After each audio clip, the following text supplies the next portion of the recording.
All right. Back at it, nice and live, nice and live. See if anyone gets in here.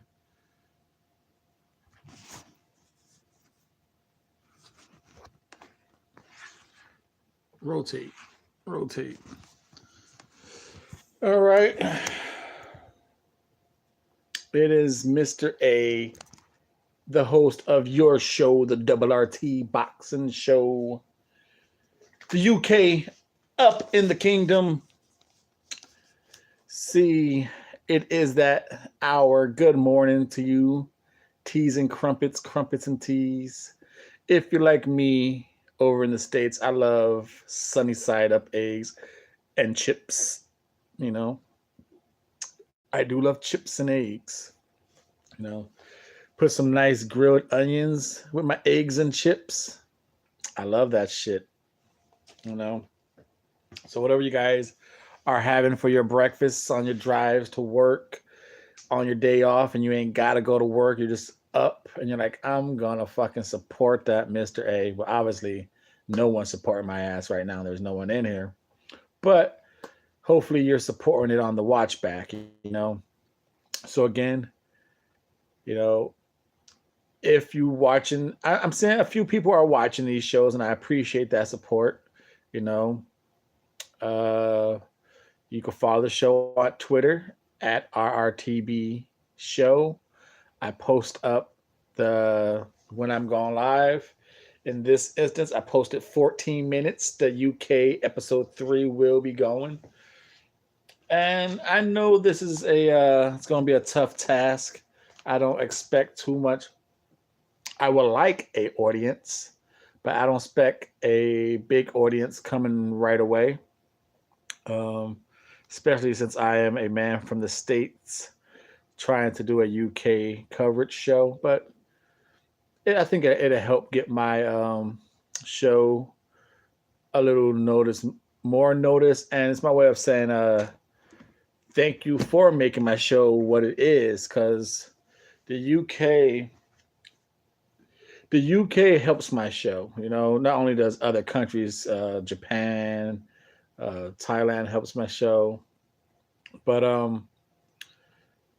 the purpose in my show, the way I cover fighters uh, in the rankings 1 through 15, and then sometimes I cover fights that's not even in the rankings, just a good possible matchup. Uh, it seems a little more of that fan appreciation is outside of the states. So the states, my home states, you know, they give me love because I guess I'm a local channel in the states, but the UK is not far behind, and that is again, I think it's because of my channel content. I cover more fights than just the mainstream mainline headliner names. You know, 'cause the majority of the states here, the YouTube channels, I am the show, the RRT Boxing Show. Those they got other channels on YouTube that cover boxing in the states, and I am definitely not as big as any of them. I am very low on the subscriptions. So I want to say thank you, and this is a nice little challenge I set for myself. Not only am I trying to do a UK show, I'm gonna also try and do a nice United States morning show. I do not believe there's a good boxing morning show on YouTube right now. I know a few people go on the morning, but I don't think they're quite what the boxing community wants. It's a nice community for their platform, but you know, I tune in once in a while just cause I like long conversation and talk about boxing. You know, I watch anyone's fucking channel if they're like 30 minutes long. I like hearing long ass boxing talk. So if you got a long ass video, I watch that shit. I say I clean my house, I clean out my fridge. Um, Oh, fuck, I ain't vacuuming. Well, that's enough of what I do. Let's talk that boxing. Good morning. Good morning. No one's in the house. So I'm doing a live stream of talking to myself. Oh, let's rock and roll. I am your host, Mr. A. This is the RRT Boxing Show, UK Up in the Kingdom Live, episode 3. Now, of course, this being the UK, again, it's UK based. So on this episode, we are going to talk about, since I started this show, the RRT Boxing Show, about a year and a half ago, I'm going to list my top 5 favorite fighters I like to watch that I didn't know who they were. I discovered them during the process of making this show. Do my top 5. Then I'm gonna do my top 5 that I'm disappointed in. Some I might have known, but some just I found out on during the process of the show. But the good 5 is gonna be strictly found on this show. The disappointing 5 is just during the time of the show. So a year and a half. The disappointment and the good is gonna be a kind of a different bracket, but all during the year and a half of this show's been started. Now we're gonna get into a little headlines today. There's not too many, but one headline got me. One headline kind of caught my attention. It was the death of a 49-year-old Italian boxer. He's what's his name? Daio. He fought some guy in Thailand, and he died. You know, he got knocked down. He was taking some hits. He got back up. Took some more hits. He fell. He was knocked out, unconscious in the ring.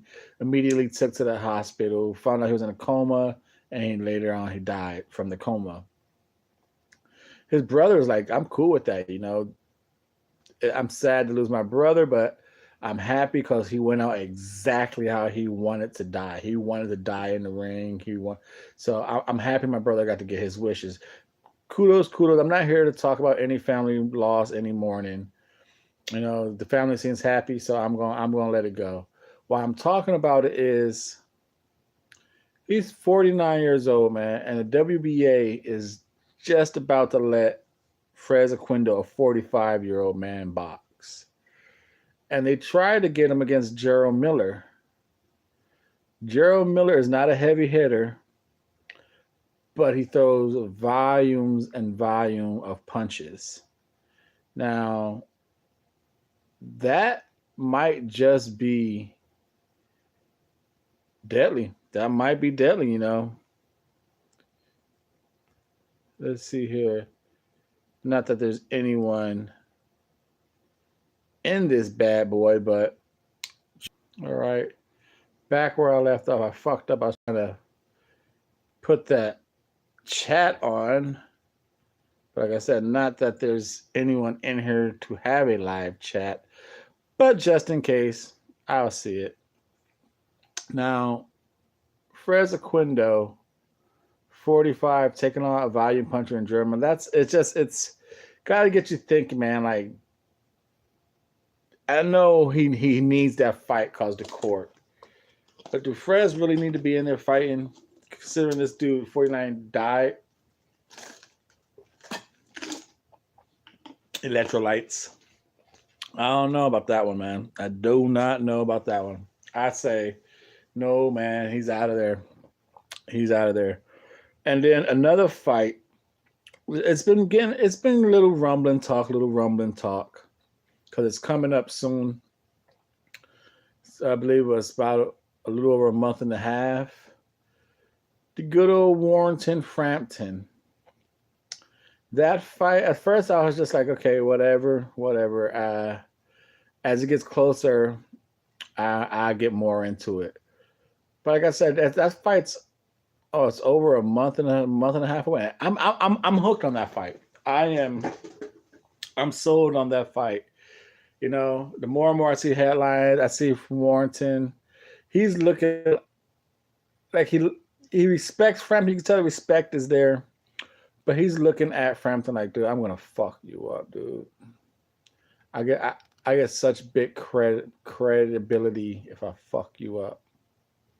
And Frampton's over there dressed in his business suits at the press conferences and all that stuff. Like, yes, yes, he's not on my level.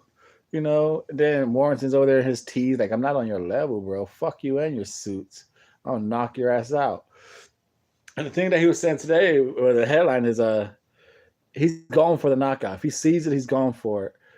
Frampton's over here saying that he's not on my level. He just, you got to think, is the warpath style of Warrington, just go for it. It was good. It was good against Shelby. I don't know how I got a thumbs up and I don't see no one in here, but thank you. That's kind of weird. Thank you, guy. However that happened. Oh, there's somebody. Somebody's right there. I got one person with one thumb. NBT, the RRT boxing show. Yes, sir. Yes, sir. You know what, NBT? Someone called me out and said, because did you see yesterday's show? They call you an intercontinental champion. Because I was explaining the belts, a topic you love, all those belts.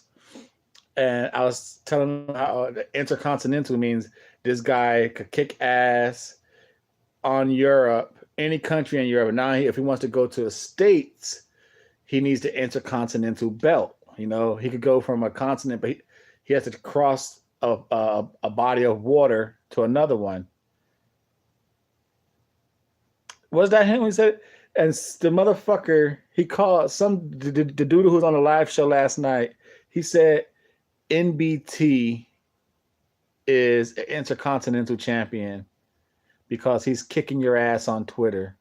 Was that Reddy Arity? Well, was that him who said that? Yeah, but yeah, someone said you're an intercontinental champion, and I said you're a bully. Okay, NBT, you're the intercontinental. Oh yes, is that him? That's him. Okay, I never knew who that dude was, but he was. Oh yes, okay. Now he has been on my show supporting my show for a minute, because I never knew what the hell logo that was until I started Twitter. I seen it on someone else's account. Man, I was like, what the fuck? It's sad because that red tree, I didn't know what the fuck it was. I'm gonna do it. It's just some type of like a cock. I didn't know if it was a perverted cock looking thing. It took me forever to figure out what that symbol was. Man, I thought it was like a fucked up tip of a cock, dude. Well, I'm gonna get into like NBT since I explained my topics of the show, because most likely this is going to get watched on the feedback. He probably does love this. Hey, I got number 2 in here. Welcome, number 2. Welcome, number 2, to the conversation. Hit that thumbs up. Support Up in the Kingdom, the UK show, the RRT boxing show. Now, we're talking about Warrington and Frampton. A fight I was not intrigued about, but now I'm getting it. I knew I wanted to see the fight, but I usually don't get pumped up a month and a half out from a fight. But just seeing the cool calm of Frampton saying how Warrington's not on his level. Warrington he's trying his best to keep his poker face, but you can see it in his eyes. He's like, fuck this fool, downplaying me. I'm not on his level. I'm gonna fuck him up. And now he's coming out saying, if I see that knockout, I'm going for it. Now, like I said, I like Frampton. Frampton's one of the first UK fighters I really got to see, and it wasn't because of my the RRT boxing show. He made that quick little PBC stint for like 2 fights. I kept hearing about Carl Frampton. Who is Carl Frampton outside? And the motherfucker comes on state TV. I was like, oh shit, boxing's about to come up. Well, I thought that was great to see a UK fighter on PBC. I'm like, okay, he's pretty cool. He got knocked down, but he showed all that feet work. And like I said, if you watch the show, I like movers, man. I like movers. I like pity pat pop shooters. I don't care about power. It's good to see. But I like the movement, the technical stuff. Josh Taylor against Ryan Martin, that footwork he put on Martin was fucking sound. It was beautiful. Now, is Frampton able? Is he gonna be able to juke and jive and duck all under Warrington's shit? Is Warrington gonna be able to throw the kitchen sink for 12 rounds at Frampton? Because I don't think Warrington could box Frampton. But does Warrington have that stamina tank to go at him? Yes, that's his taint. That's what taints Carl Frampton. He does have that tainted DUI at the age of 18 type shit. You're like, oh, he's a great mayor for the community. He does all this, but oh shit, he fucking slept with a young underage person. Carl Frampton has a tainted forever. It's going to be tainted in boxing for ducking Rigo, and not only ducked him, then he go up like 1 or 2 weight classes to get rid of him. A whole fucking gang of them, and it sucks because my boy Leo Santa Cruz is one of them. I'm a diehard Leo Santa Cruz fan. You know, I work a lot of things. I miss a lot of fights because I work. But fucking Leo Santa Cruz came to fight in Anaheim at the Honda Center. I went to that motherfucker. I don't give a fuck if I knew he was going to beat the shit out of Kiko Martinez. I went to that. I had to support Leo. Not only because it was boxing in the Honda Center, it was my boy Leo. He didn't even try it. He just, what do you say? I just got a family to look after. Shit. Do I hear Floyd? You know what? I was not going to talk about that, but Floyd is fighting Razine. Everyone else is shitting on it. I'm not going to lie. I fucking love Floyd. You know, like I said, I like boxing. I like his style. I like the movement he does. I like the counterpunching. As long as that motherfucker is still good to go, I'll watch him. That dude, that motherfucker is good as fucking boxing. And I'm not gonna be a person on here and say, oh, fuck Floyd, get out of business. That motherfucker still can go. Let him go, man. And like I said, I have a personal. But I got real. Santa Cruz says he wants $3 million for Rigo. Damn, dude. And the thing is, Rigo, that motherfucker, man. Was that defeat against Lomo? Who would you take in a pure boxing match? Between who? Between Floyd and that Asian dude he's fighting?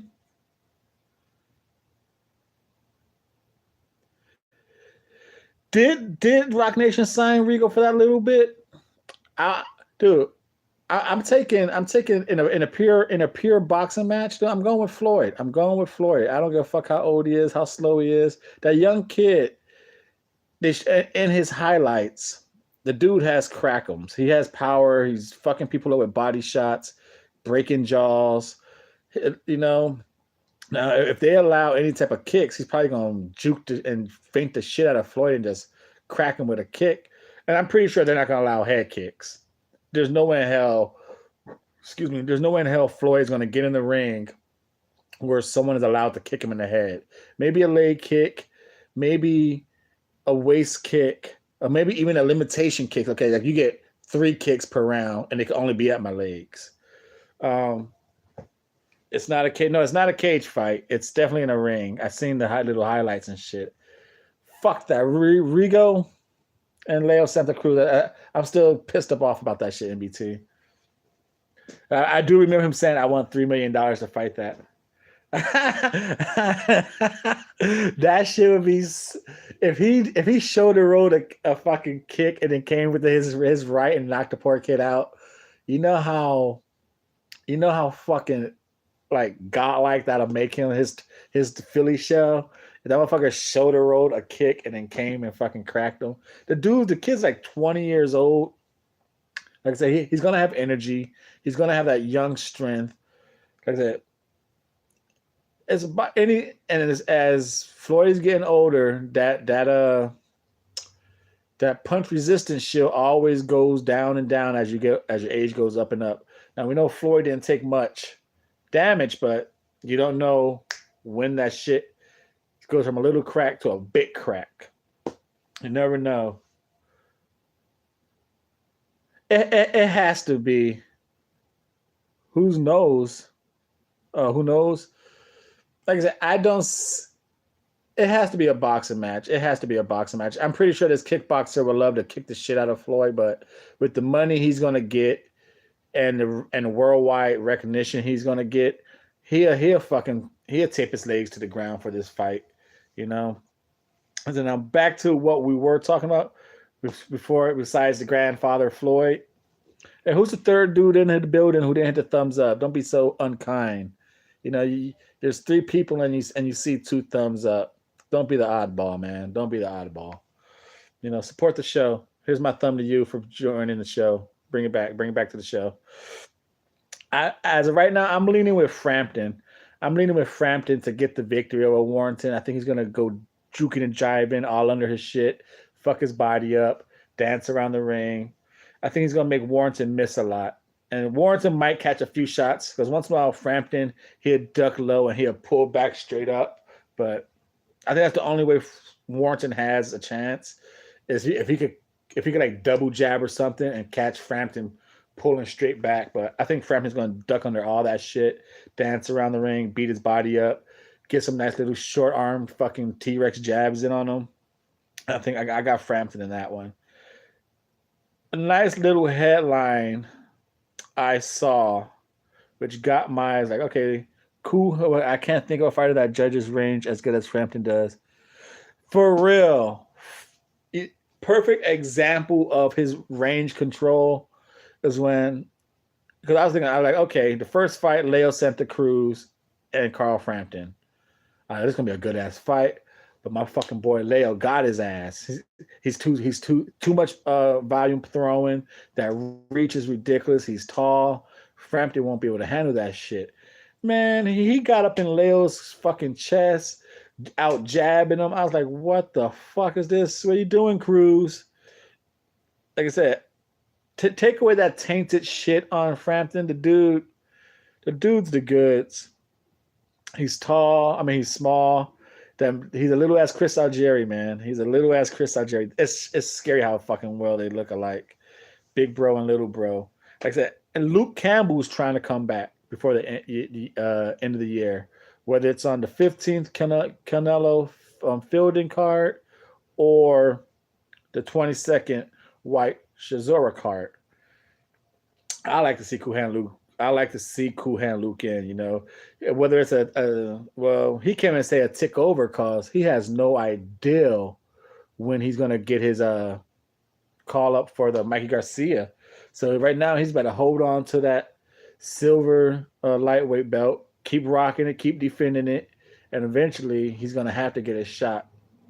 Now, if it is on the Shazora and White too, I think he'll help that. He's going to help. I think he'll help that card more because over here in the States on that DAZN shit, I don't know if the fans really remember Luke Campbell from the Linares fight. I think he's going to be more appreciated on the Shazora White. You could pack him in on the Canelo Fielding, but everyone's going to be like, who the fuck is that, I think? They're not going to remember him. That card needs to be heavily stacked with American fighters on that that Canelo Fielding card. As far as Shazora and White, they both came out talking how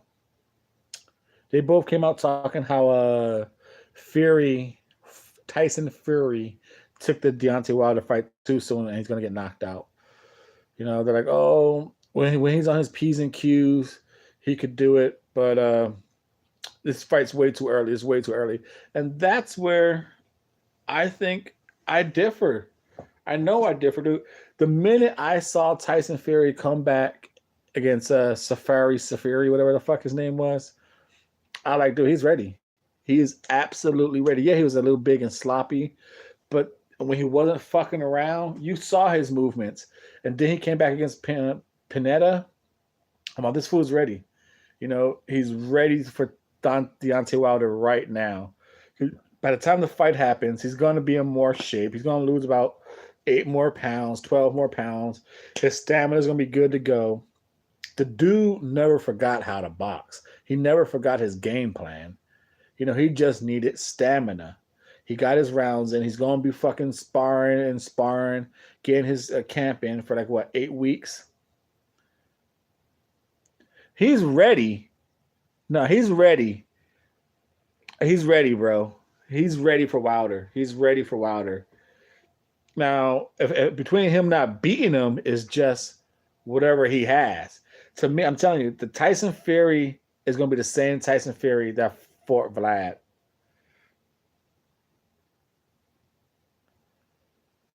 Nah, he wasn't sitting on shots against Vlad. His timing, he's good to go, bro. He's good to go. It sucks. It sucks that this fight is gonna get dark. It's gonna get tainted because if Wilder knocks his ass out like I think he is, and people are gonna say that he took the fight too early. And I don't think so. I do not. I think Wilder, to me, the upset. He's not compared his performance versus Piata, who's a poor man's version. You can't see the difference. I don't know what to tell you.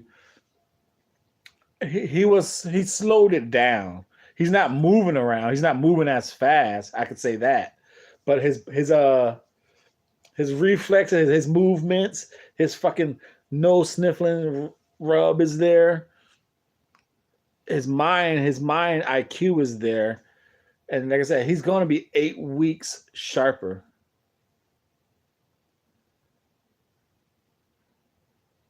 Hall of Fame where people are go. That's where people are going. Who am I? I'm comparing Tyson Fury to Tyson Fury. That's what I'm comparing to.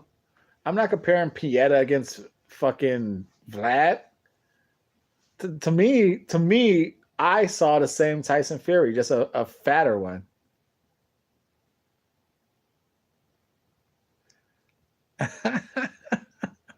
Well, it's weird because I see like I said, people. I'm one of the people who think Tyson is going to get knocked out, even though to me he has more odds of winning this fight.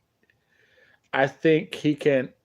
He's going to come in about what he said. His fight weight is going to be what, 258.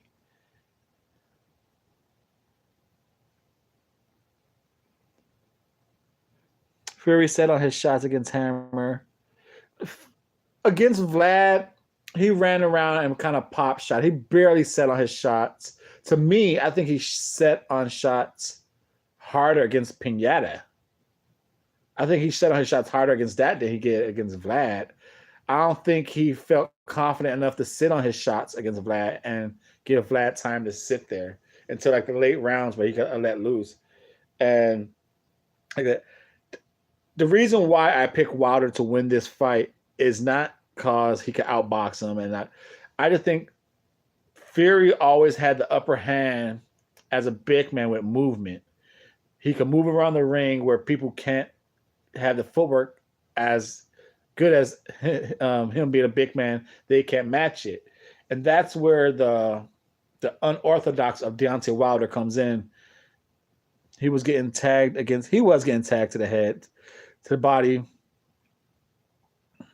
Nah, but Tyson Fury always gets hit to the body. That fucker's big, and no one, to me, no one targets.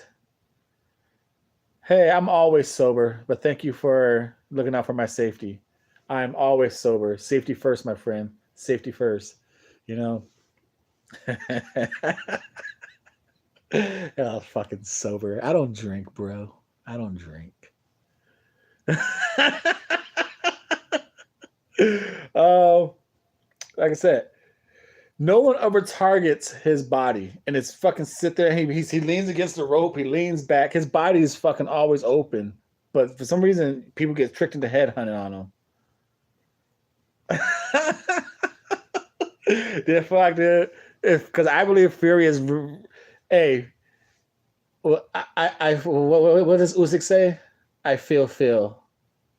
I feel. Fury feels Phil. I am sober. I don't do nothing.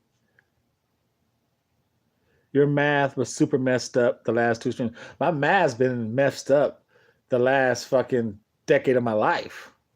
You know, what was my math? Blah. What was my math on? What was I trying to add? What was I adding? What was I adding? You know, I'm not surprised my math was on. What was I adding? That's it. Like I said, Wilder is gonna win the fight to me because while Fury's moving around the ring, I think Wilder has fast feet. Attempting Japanese. uh, he has fast feet to catch him. He doesn't have good footwork, but he has fast feet, like athletic feet to catch him. Oh, oh, yeah. I always fuck up on boxing rounds, man. That should be throwing me off, man. I need to write that shit down and add up my scorecards. But I was talking about Darryl Williams and what's his name? Zach Parker, the one armed bandit in that fight. I don't know how to.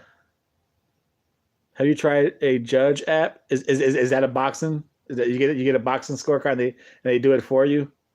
If I leave it down to an app, my math is really gonna suck. Let me at least try to use my brain sometimes, bro. Shit, NBT.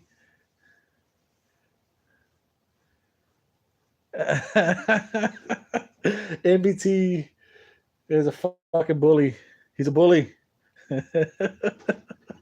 You know why? You know why my math is gonna get better?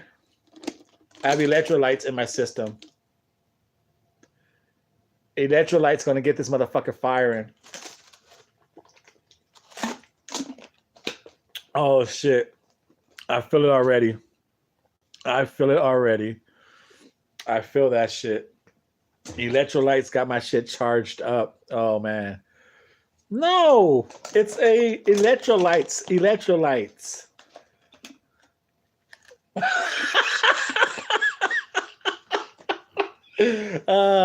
Electrolytes are in the drink.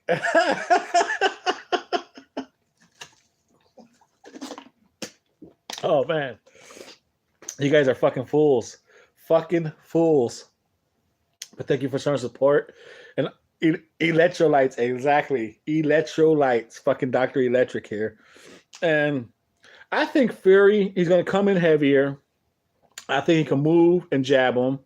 I think he could jab and grab and outweigh Wilder's ass, tire him out. I think he'll tire him out and knock him out in the late night rounds.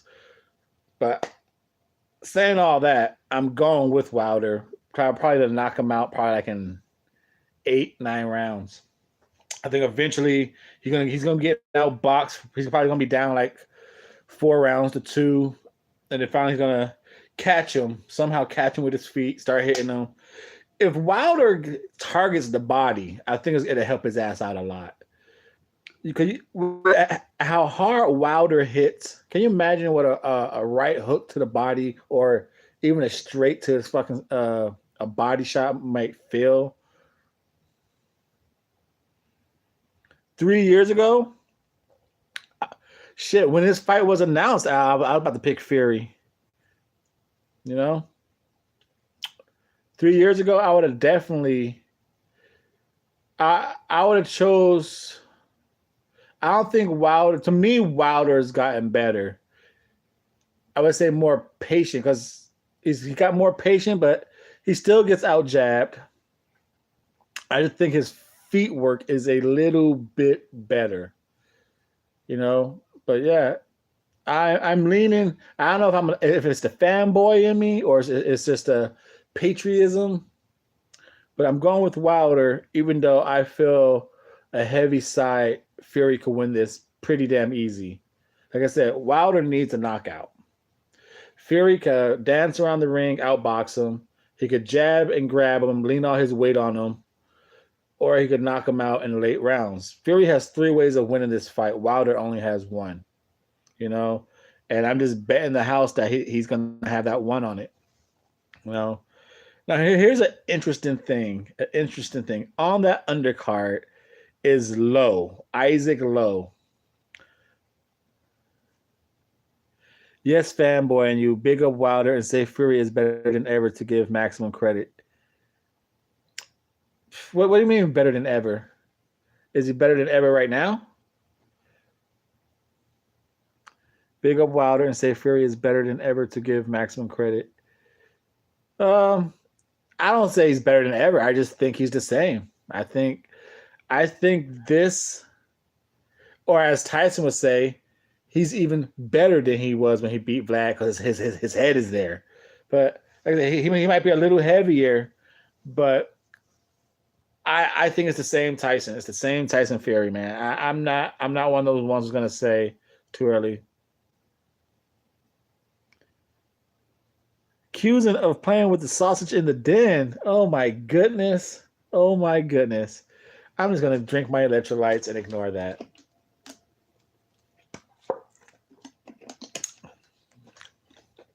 I'm gonna ignore that one. Sorry, but I don't blame. Yeah, it's a lose win win lose lose. Um, fight a dozen fights. It was a person. If he didn't get the AJ fight, and if he would have took a Fury's call out, he'd be like, oh, you calling out, you calling Wilder or you calling AJ a duck, but you don't want to fight Wilder. And what's so funny wasn't Eddie Hearn and AJ talking about, oh, we would like to fight Fury, whenever Fury's ready. We offered him a fight, but Fury said he wanted some tune-ups first. They wanted the Fury fight. They're like, oh, do you want to fight Bell you first? They didn't fight AJ. They were trying to get AJ. The best win situation if he gets paid over 10 million, he takes that to the AJ. Just give me I just want to hear a flat percentage, man. I don't want to hear no flat fee pay. Just say you get so and so percentage and you get so and so percentage. That flat fee shit. When he was ready, he's fucking ready. He accepted the fight. He's ready. He's ready. He signed his name on the dotted line. It's not like he couldn't get paydays fighting some bums in UK. He could have fought fucking he could have fought anyone and got a payday.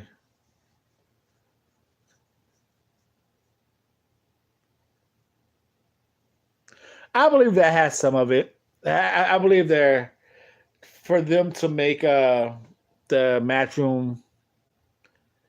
I believe that for him to make matchroom look like some bitches, he took that fight a little earlier than he wanted to. I believe that.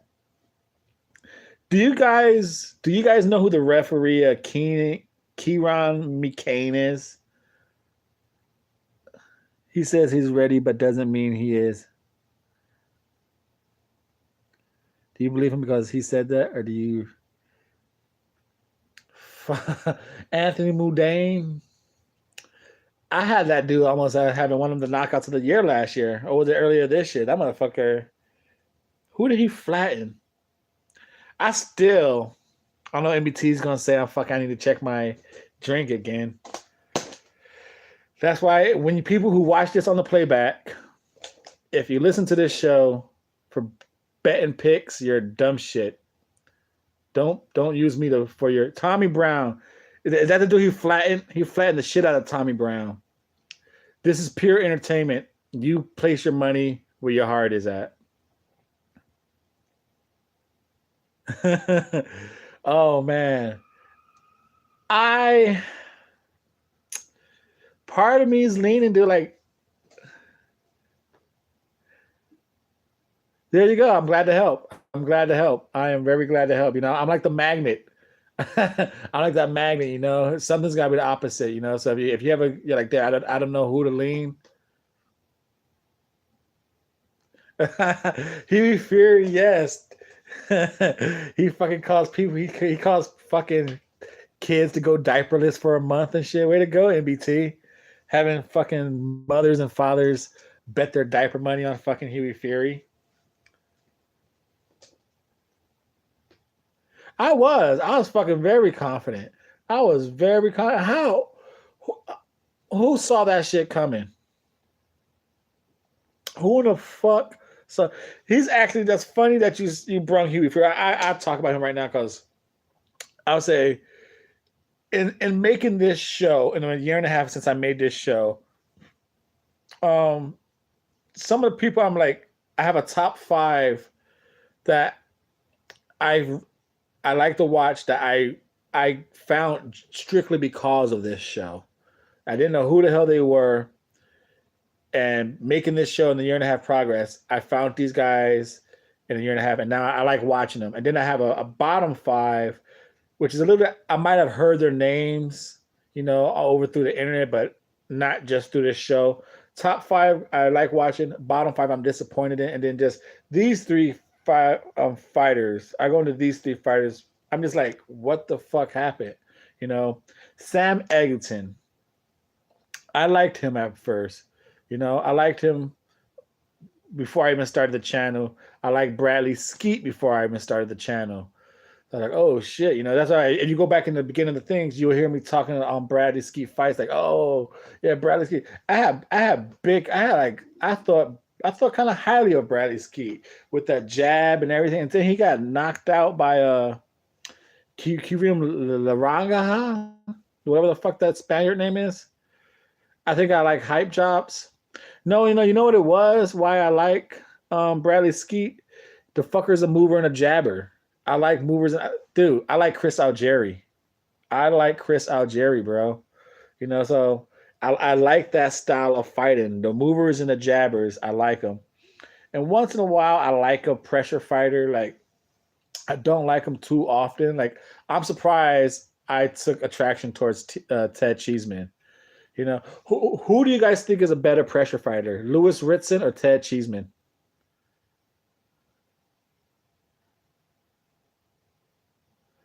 But when he started boxing late and went to the gym, he said he wanted to just be a journeyman. Who wants to be a journeyman?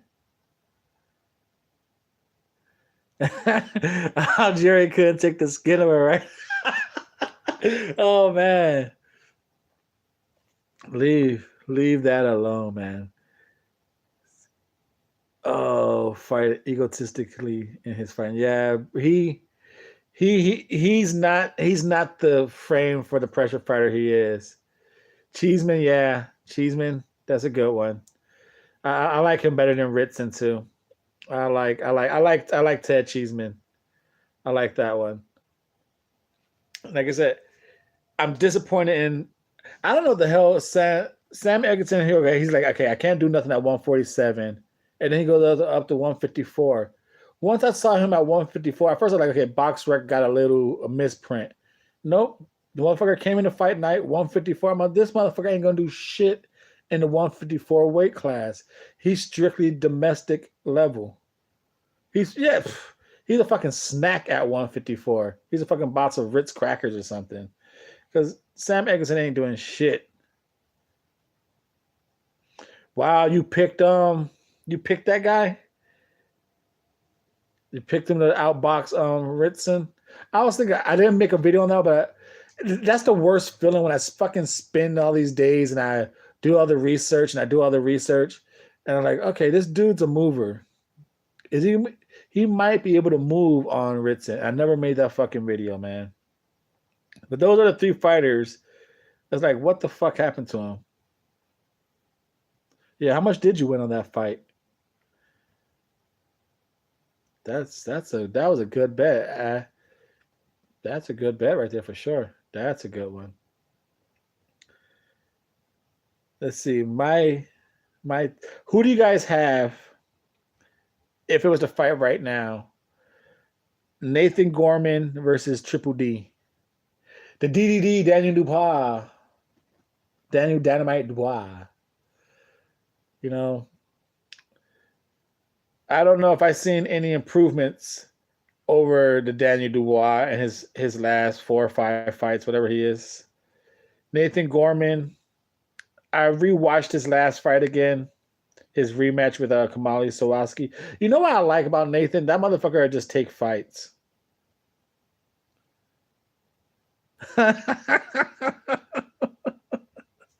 Did Dwyer be getting a lot of shit wrong too? Once in a while, I look at him. I check him out. Like I said, I like if you're gonna make a long ass talking video. If I come across you, I will watch it. Like I like boxing talk. Especially if you're just gonna if you actually talking boxing talk and not just that motherfucker sucks. Fuck him. Fuck this motherfucker for being English and shit.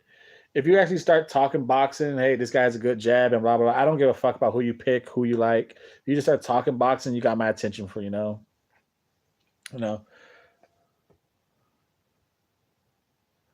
Dubois rush. Do you think fighting Gorman is rush? If you don't want to see Dubois rushed, do you think right now him fighting Gorman is a rushed fight? Like I said, like that. What was that fight that happened just like a week ago? Yes, too soon. Oh man, like that. What was that one fight? Zach Chili and Sadiq. They rushed it. They what happened? What about do you think Isaac Chamberlain and Lawrence Okoli was a rushed fight? You know, I like seeing because they're 21 and 22. They could fucking rematch when they're 26, man. It'll make that rematch even better. Because all they're gonna do, they're gonna end up being like Anthony Yard, man. They're gonna end up being like Anthony Yard, beating up fucking people who we are no longer interested in. And then you see Anthony Yard. Anthony Yard is slowly starting to lose belief in himself. He's like lions in the camp, lions in the camp. He's not even shouting that shit no more. He's trying to play the part for the crowd. You see it in his face. He's like, man, why am I fighting this guy? Why am I? And his team needs to unleash him. Unleash him. Do you think he's gonna be? Do you guys think Anthony Yard would be a champion? Not his intercontinental. Do you think he'd be a WBO knockout Alvarez in 2019? Oh man, he's not ready. He got gloves on. He got gloves on, and he became a professional. You know, he's ready. He's ready, man. You can't say shit. Can't be a boxer and not be ready. They're what is he 6-0, 7-0, and Gorman's what 12, 10-0. But Gorman takes a lot of like 8 rounders just to stay busy. He don't give a fuck what he fights, and that's one thing I like about UK fights, man. Fuck, I love that about UK fighters. They'll take an 8 rounder, a 10 rounder, in a heartbeat. Fuck, hey, don't get knocked out, man. Don't get. But I said they're 21 and 22. If the driver, oh, are you going somewhere? You going somewhere? You gonna fucking get some of that meth? Fucking bastard. Um. Oh shit. Can I say meth on? It's live TV. I can.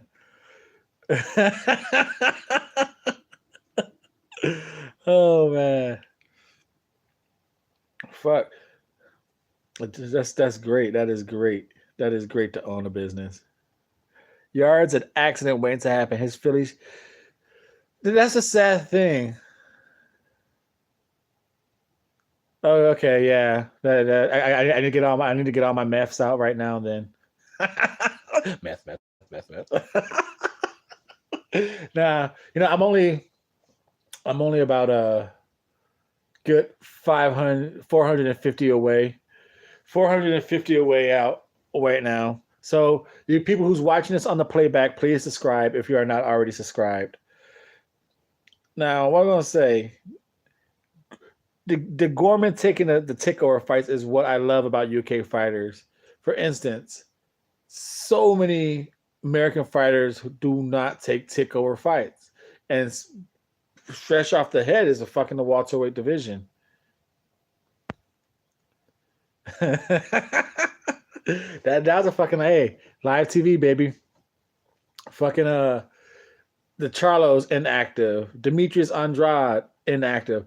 So all those years they could have took an 8 rounder, a 10 rounder, and we would have known why they take them because no one wants to fight them. No one, when your business is out there that no one wants to fight you, no one's gonna get mad at you for staying busy and taking 8 rounders.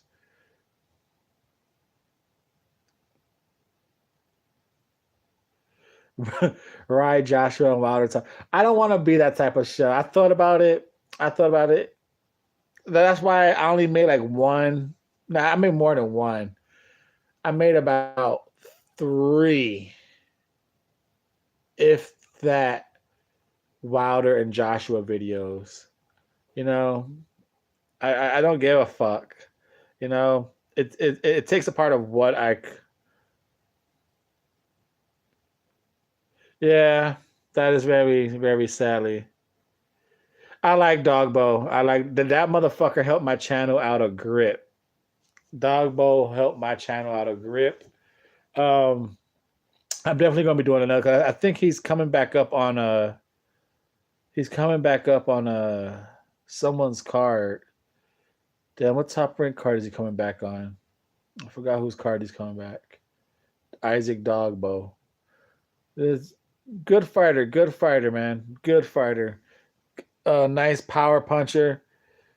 He needs a little better footwork. I think he puts once in a while he puts a lot of weight over his feet, but overall he's good.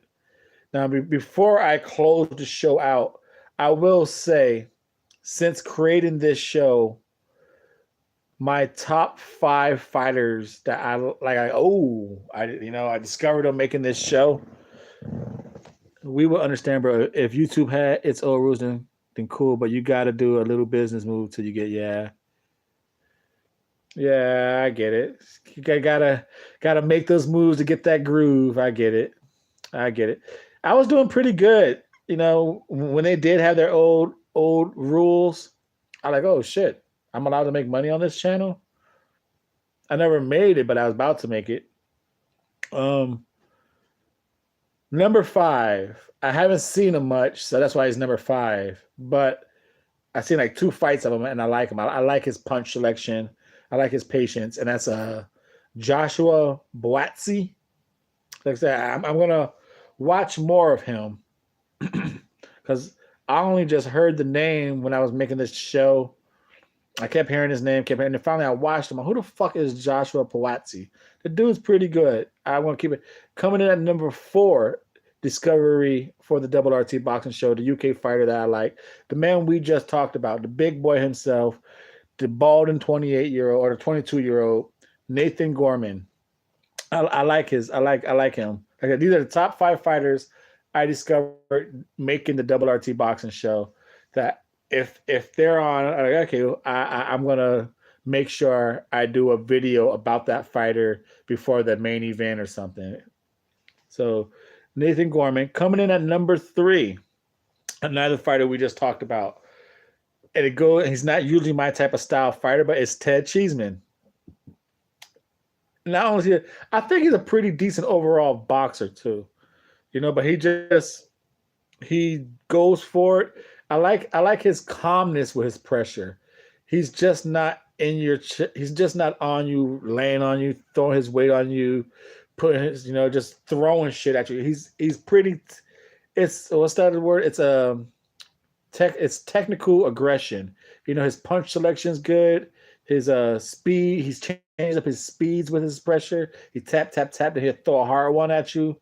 I thought that's pretty good.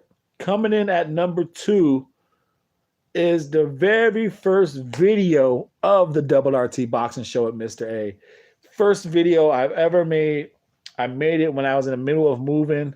I got bored as fuck. I was tired of packing boxes. I was like, I'm going to make a video. That's why I'm fucking laying on the floor when I'm making it, because I had no bed and shit. Josh Kelly. Josh Kelly, I think he's the goods.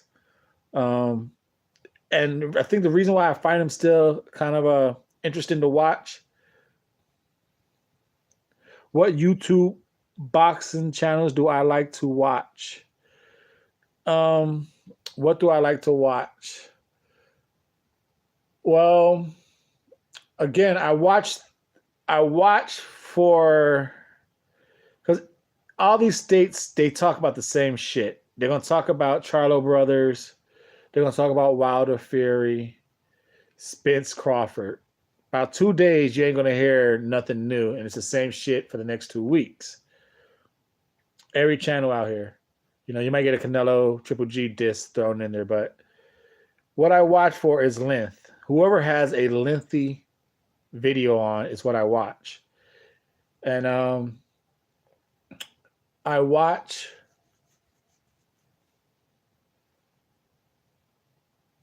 There are some channels that do that, but not. I can't find them in the states. I just don't know who the names of who I watch. Um, I watch Boxing Ego for what not to do. You know, on the live streams, I listen to them in the background of if I'm doing something, and I tell myself I don't want to sound like that. So I actually try and talk boxing. Um, Lucky you covered that. um, what do you mean, Lucky? I covered that. Um, who else do I watch? I don't watch. I just completely stopped watching. What do you think of Boxing Squared and what's Del Boy Boxing Network? I don't know what that is. I like Boxing Squared. I watch him. I watch him. You know, I watch I watch Boxing Squared mostly when I'm going to work. No, I watch Boxing Ego to nah. You know, it's like I said, the first YouTube channel I discovered was Terrell Street, T Street. That was the first ever boxing show I discovered. And then I discovered Dante's Boxing Nation. Then I discovered yeah, T, Terrell Street. I watch him. I still watch him. I like him. You know, he's like anyone. He has his flaws, but overall, he's definitely on the heavier side of a good show. You know, I completely I stopped watching Dante's Boxing Nation. I completely stopped watching that. Uh, Boxing Voice. I used to watch that a lot. I used to watch Boxing Voice a lot, and then I just stopped. I just stopped. Even though, like I said, the main reason why I watched the Boxing Voice was the length.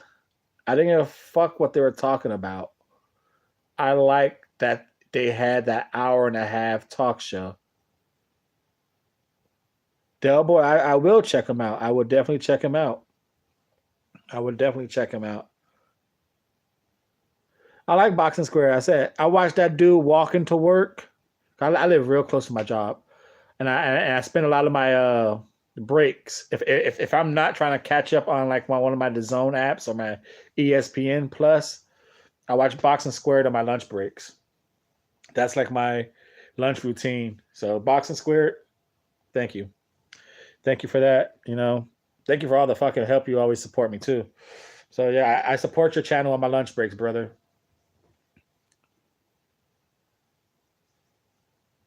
What is FFS? For fuck's sakes?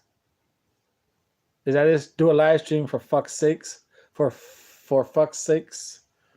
I don't know. I don't know. No, I don't know. I don't know how to fucking send links. For fuck's sakes, yeah. For fuck's sakes, good guess, Mr.A. Fucking now, if I could only, dude, Boxing the Square, dude. He has that silent, calm serial killer look, dude. I'm telling you, that glasses and that goes live, he's gonna scare the fuck out of people, dude. He's like, now you want to know the news and views, and he's gonna give you that fucking calm look with those glasses.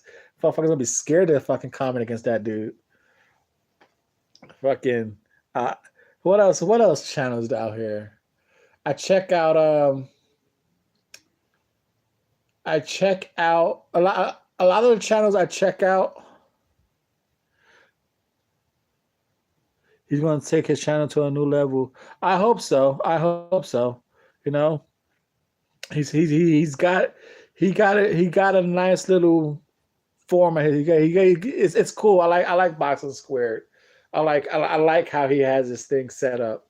His talking, his editing, his breakdown of videos, his little heavyweights, roundabouts, and all that stuff.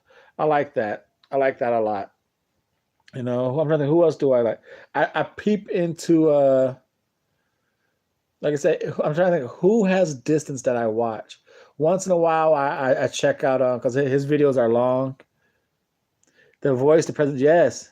His editing is good. Yeah, like I said, his voice, all that is. He has a nice little package. It's the voice is definitely a package. The editing, his breakdowns, his story. Yeah, he's definitely got a solid one. Like I said, to me, the overall best channel that over here in the States, if I was to do, if I was and I am going to do some friendly, what's the constructive criticism, is T Street. T Street.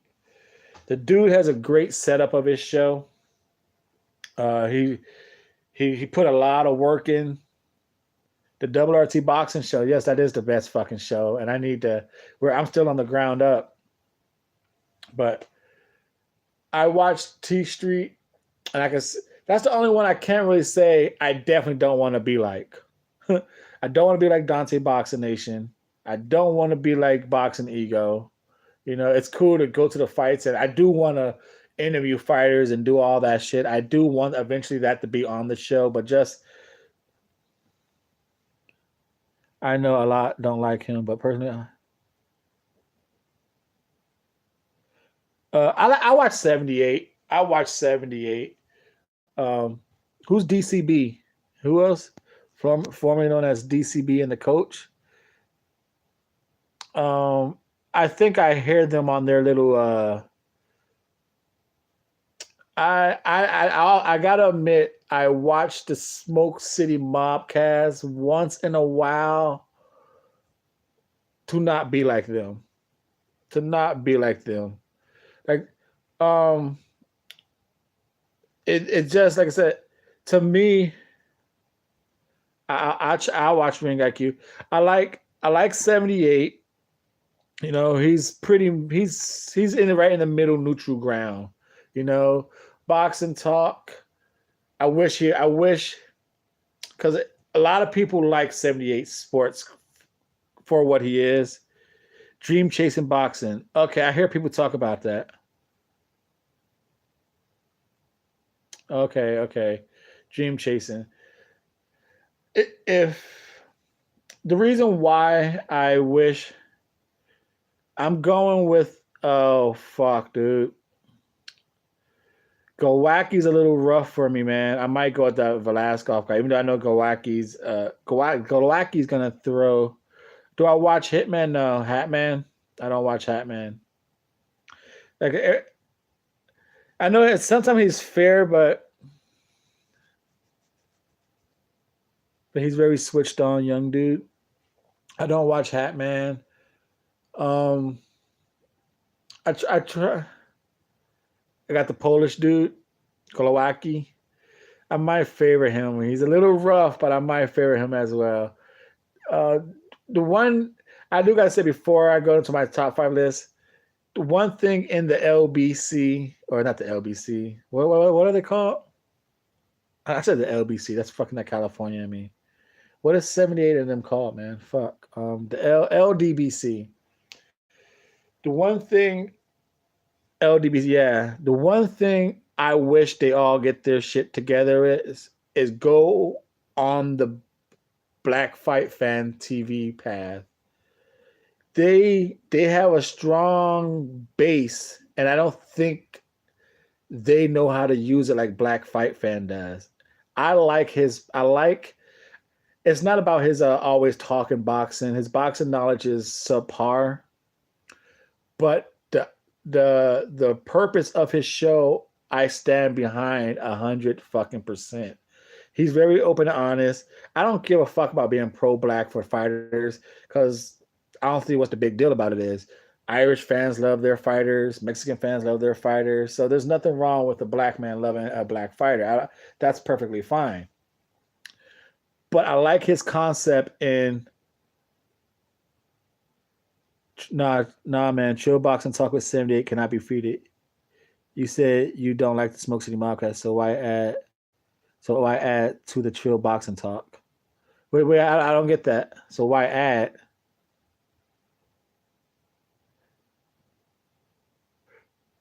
You don't like Smoke City Mobcast, so why add? It's different. It's the Smoke City Mobcast and Trill Boxing Talk. It's totally different, man. 78 and Black Fight Fan. It they don't talk much boxing knowledge on that show. It's a repetitive same subjects over and over and over. But even their repetitive same subjects over and over and over, why jump onto Trill Boxing? No, I'm saying I like Black Fight Fans' concept of his show. The concept of that he wants to build a stronger black awareness fight fans. You know, like hello, my black brothers. Let's get up and support our fighters. I heard you like sporting icons. No, I don't like sporting icons. He's like one of the only shows I know out there. I don't watch him, but I hear his name. So I think, okay, if I go to his channel, I see the little sidebar and I see who shows relate, and that's how I was gonna find out more UK boxing shows. And from there, if I start seeing some names, I could start. Okay, this is some because I over here in the States, I don't know much. I probably won't have an ear to the street. Yes, he does, but always gives credit to a fighter that's not black. Who's this? Icon? And that's what I said about Black Fight Fantasy. I stand behind his concept of his show 100% because to me, the Black Fight fan audience needs to grow. Yes, he does, but always gives credit to a fighter. Yeah, he does. Like I said, and like I said, it's no secret in the boxing society as a fan, the Black Fight fan needs to be better. It just needs to be better, you know. Outside of fucking like look, if Terrence Crawford goes to Omaha, Nebraska, excuse me, outside of the fighter's home city, you know, it just needs to be more like you they're not a traveling pack. Ireland motherfuckers travel. Mexican motherfuckers travel. UK people, they travel with their fighters. The Black Fight fan, not the show, not the host guy, but the Black Fight fan themselves they're not known as a traveling supportive group. And that's where I think SK, that's pretty fucking cool that Black Fight fan is taking it upon himself to try and spearhead that charge. Now, going with that whole Smoke City Mobcast, they don't talk boxing, bro. They don't talk boxing. They curse a lot. You know, they try and spit all this bullshit. And to me, it hurts the LDBC brand. Like I said, I'm over here a small ass fucking channel. I shouldn't be talking about them, but since you guys brought them up, I'll talk about them. They don't talk. To me, when they do the Smoke City Mobcast, that hurts the brand of the LDBC. Because the more and more you hear the Smoke City Mobcast, you hear the same shit, and And when it's not 78 and Black Fight Fan, and it's the others, you know, uh, who's on their shit? The Cali Boys, Ticket TV. Ticket TV is somewhat a little bit more knowledgeable in some boxing than the other people, but it's just very, very limited. You can't not like the religion. No, no, no, no. Because I can't relate that one. I can't relate that one because in religion, it's not about liking it. It's about knowing the religion that you're talking about. What I'm trying to say is their boxing shows, they don't know the fuck they're talking about. Unless it's just like I said, they just don't expand their knowledge. And as a boxing fan, I feel they get a lot of fucking attention, and they could really help boxing if they spread their wings a little bit and talked about more. Because boxing ego down to the nation, they get all the credit, and the shit sucks. Their channels, ego has good editing, but he's not too. To me, he does his live feeds. He rambles on. He's not much boxing talk. No, I like Bill. I like Trill Boxing Talk. Like I said, that's a good show.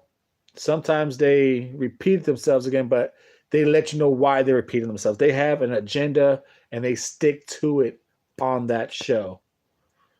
But the Smoke City Mobcast, I get it. It's built to let their younger soldiers shine, but the younger soldiers are not doing it right now.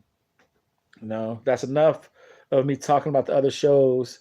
But yeah, I like 78. I like Black Fight Fan, and I like Terrell Street. Those are my three channels in the States that I rock with. And I used to watch the Boxing Voice, but I just stopped. I don't know why. Once in a while, I crack them on just to hear a long ass show in the background. Once in a while, I watched what's that dude? What's the older cat name? Billy C. Boxing. He has that little radio show. His shows are like an hour and 45 minutes long. So I watched that shit. I never heard of Ultra Tech Raw. Like I said, I checked some of these people out. Ultra Tech and what's the other dude you said? Boxing IQ or something. I check them out. Especially if Ultra Tech must listen stuff. I check them out. Do you guys? I always see a channel, but I never watched it out. I watched. I don't know what is it. I would check the Del Boy and Ultra Tech. No, DBA or something. I never seen that, but I seen the catchy little purple writing. Looks catchy. One day I might watch it. Bad. DBA is bad. BDA. BDA, yeah.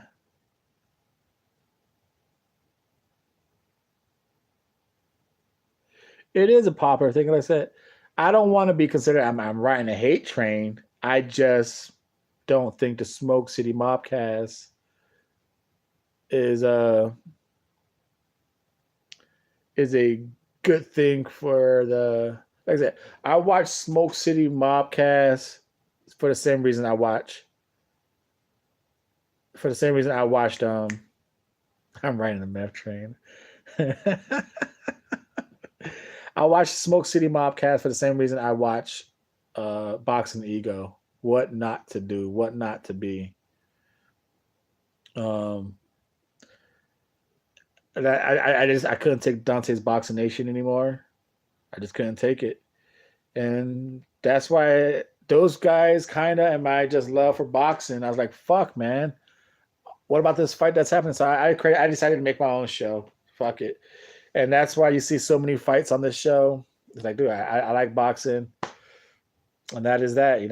If I'm labeled a hater, I'm a hater. Fuck it. You know, everyone has hate, everyone has love. It's all right.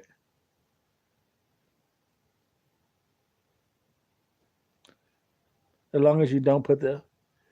Oh yeah, yeah, yeah, yeah. What was your issue with Dante? Dante? Um, at first it was really cool. I was like, oh, cool. This guy gets good footage. He gets good footage. You know, at first, I was just easily suckered in with the footage of fighters. I like, oh, Boxing Eagle, he gets footage. Dante's Nation, he gets footage. Now I see why they have so many subscribers. Ooh, Boxing Voice, they get footage. But when it when it was time to talk about boxing and not have a camera in front of a fighter's face, you really got to see what the channel was about. Boxing Voice, Ness, he talked boxing pretty damn good. Then he has a team where you could debate off each other. It was good banter back and forth. And then, sure, the fighters, you like the girls, you mean? Some of them. He started off good, then he just started getting anyone. But yes, so he has good girls. It's sad because after a while, that's what he became known for, the girls. It was Short and Her wasn't his boxing channel, and he just it, it was very. You listen to a Dante's boxing thing, and you could kind of tell he doesn't know deep. Like for him to having that many as subscribers, and as I say, as a boxing person who wants to see boxing grow, yeah, see, that was lame. I didn't like that. I wouldn't even edit. I wouldn't even put that shit on my title. Boxing wave, boxing wave, boxing wave, boxing wave. Is that black dude who sits in front of his books? Is that boxing wave? I think that name sounds familiar. Yeah, yeah, yeah. He's pretty cool. He's pretty cool. I forgot about him. I just don't like. I don't like Dante's breakdowns. Um, they seem to do a lot of race bait. They get a lot of seem like they just ride if they somehow find a way to ride race into the topics. And I'm finding Danny with that. Race is in the world. Racism is in the world. But when it's just like every fucking boxing video you do, like, come on, man. Come on. Be better. Be better. You know, talk about it when it's really, really there and not just because a guy wants to make more money and he goes to fight a bigger money fight. Don't blame it on a race, something like, oh, he's getting this pass and it's okay. Like, nah, he's not. He fucking wants more money, bro. Be honest. Your black fighter is not gonna give him the fucking paycheck that Mexican fighter is gonna give. Don't say he's ducking the black fighter. Don't make it into a race thing. It's a money thing, and we all see it. And you're just making it a bigger topic about race. I didn't like that about Dante's, and it just kept getting repetitive and repetitive. Boxing ego, Kiwi. I don't know. The only reason I know Kiwi boxing is because he dissed Australia, and that's the only reason I know Kiwi boxing. And fucking, I thought there's gonna be a pay-per-view fight between him and MBT. I was like, oh shit. Besides that Twitter war, I never heard of Kiwi boxing. But thank you for subscribing to me, Kiwi. I appreciate that. Now I know who you are. You know, and who else was there? That's about it. That's about it. Um, yeah, and I think who else? 78's cool. T Terrell Street's cool. Boxing Voice is cool. Black Fight Fans cool. Um, but I guess in Boxing Wave was pretty nice. And other people, I have no idea why. I watch Sean Newton because he has long videos. The guy's, when he's not bashing people, he's he's very supportive. I appreciate Kiwi Boxing. Thank you, Kiwi Boxing. Um, Sean Newton, when he's not bashing people, oh, well, thank you guys. Thank you very much. Thank you. I was wondering. I had a feeling you guys helped me out with Kiwi. Thank you guys. Yeah, Sean Newton, when he's not bashing people, his outside the box boxing knowledge is pretty good. I like that. Yeah. Um, he does hate the L. I don't know if he hates them or he just dislikes some of the shit they talk about. Like I said, some of it I understand what he's trying to pick apart, and then some of it I feel is just nitpicking.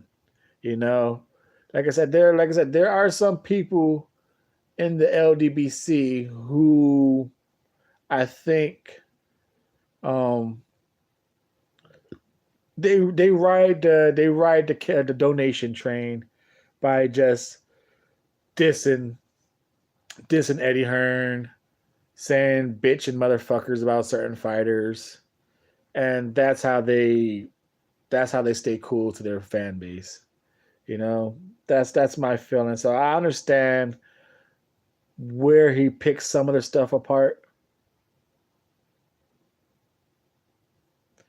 That's what I'm saying. Yeah, yeah. It'd be nice if he was fair instead of just the LDBC. If he did videos about white channels hating on black fighters, is there one?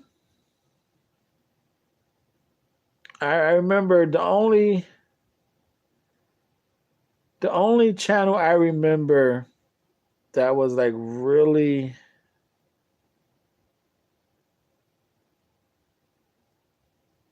look at his channels and look at the views and likes difference with the LDBC videos and him talking boxing night and day.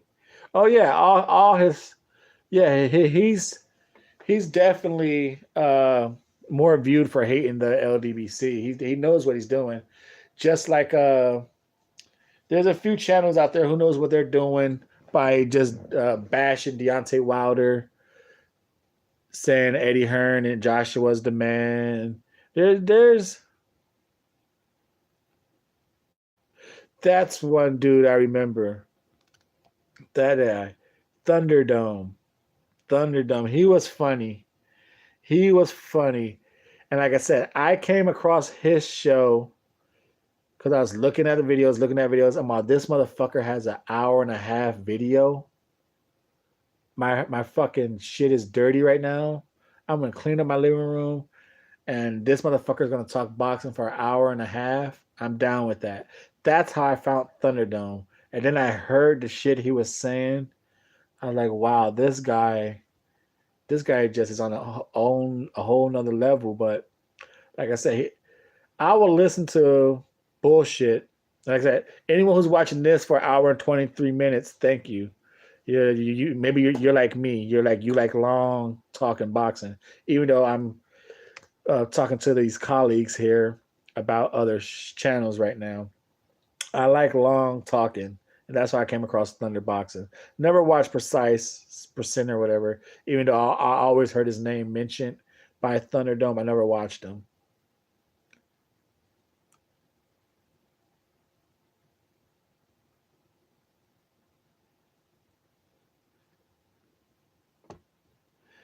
Said on camera after Sub asked him if he likes black. He said, "If you've been sub for more than a week and you can't figure out if I like black, you're a moron."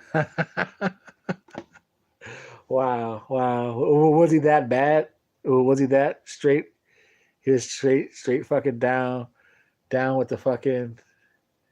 He's no fucking. He didn't like no burnt toast, I guess, huh? His toast stayed white. Oh no shit. 30, 60 minutes. I'm definitely gonna. I check out Ultra Tech Raw. I would definitely check that shit out. That's how. That's how I got into 78. His live shits. I'm all fuck. They're long. That's how I got on. Then Chill Boxing Talk. I didn't give a fuck what it was. I saw that it was an hour long. That's why I watched it. And I was like, okay, it's subpar, but it's an hour.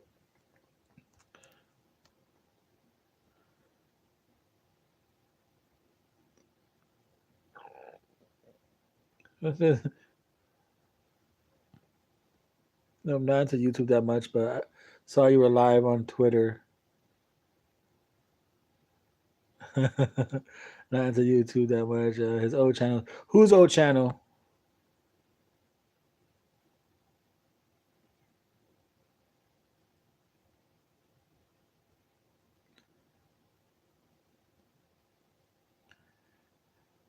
Oh, that's good, Quincy. That's cool. That's good. You like all boxing channels. You should, man. You should. As a boxing fan, you go watch them all and just like I said, I found some things that I just totally start seeing. Clicked on the bug. I don't. Yeah, bias. Like I said, there's one fighter, and I try my hardest not to be biased on him, but I like his ass a lot. But I don't think he's gonna win the rematch, and that's my boy Aries and Andy Lara. I do not think he's gonna beat Hurd. I wish him. I hope he fucks and beats the shit out of Hurd, but I just don't think. Yeah, yeah. Support him. I give him a go. I give him a go. But yeah, if you're gonna find me be biased about anyone, that was a good ass fight, man. I was heartbroken when I seen the fucking. Not only did he knock Laura down, he knocked the fucking booger out of him. Man, my boy got a booger knocked out of his nose. That shit broke my heart to see a booger knocked out of his nose, man. You know you get hit hard as fuck. We all seen spit fly out. We all seen sweat fly. When you get hit so hard and a booger comes flying out your nose and you go down, you got hit hard as fuck. I was like, get up, Laura. And I'm happy that he got up and he tried to fight back. He didn't try. Um, I could see that. Like I said, when you said that last time, I had Laura win the fight by 1 point, even with the knockdown. But 116, 111, I could understand how visually you saw that because when Laura was winning the fight, it was you can clearly see Laura was winning. But that fight had a big ass dramatic change that you easily saw her was coming on like a fucking beast. And so I could see how you had it 116, 111. I'm not going to do the math. I'll let you figure that shit out yourself, NBT. I'm not going to help you with that motherfucking equation. Not at all, sir. I'm not helping you. Most people had it 1 point either way, but for me, two of the swing rounds I gave them to her. 114, 113, Laura. Man, you know, I said my top five who I like since I created this show, and I'm gonna go with the bottom disappointing five. Like I didn't know who they were, and some I did know who they were, but since the year and a half since I created this show, I was like, what the fuck happened to these people? Number five, I heard the name a lot. I had it a draw with a knockdown the difference. The knockdown is what made it close to me. Because I had Laura like fucking 115, 113 or something. You know me and my math. I heard this name. I kept hearing the name. Never knew who he was.